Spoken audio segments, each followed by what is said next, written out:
The deadline for attaining this goal is getting extremely close. And Iran, by the way, is also outpacing Iraq in the development of ballistic missile systems that they hope will reach the eastern seaboard of the United States within 15 years. By next spring, at most, by next summer, at current enrichment rates, they will have finished the medium enrichment and move on to the final stage.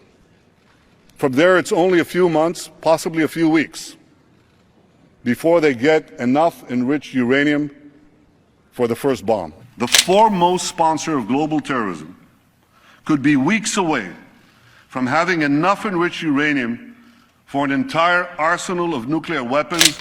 That would place a militant Islamic terror regime weeks away from having the fissile material for an entire arsenal of nuclear bombs. If not stopped, Iran could produce a nuclear weapon in a very short time. It could be a year, it could be within a few months, less than a year. On February 28th of this year, the United States and Israel launched Operation Epic Fury against targets in Iran. According to reports, multiple sites were struck across Iran. Iranian authorities reported military, political, and civilian casualties.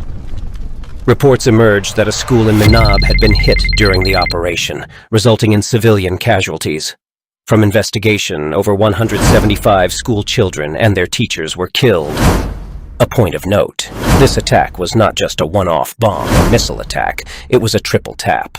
We are used to the double tapping from Israeli attacks over the years and the Obama administration. This was new.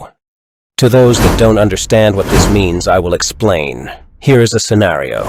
You bomb a place and wait for first responders or rescuers, medical team, etc., and then you proceed to bomb the same place a second time.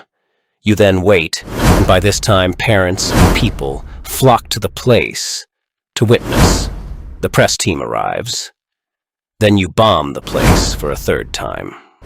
This is what they did. A triple tap. This is a war crime. Personally, I cannot forgive this and won't forget. Where is the UN?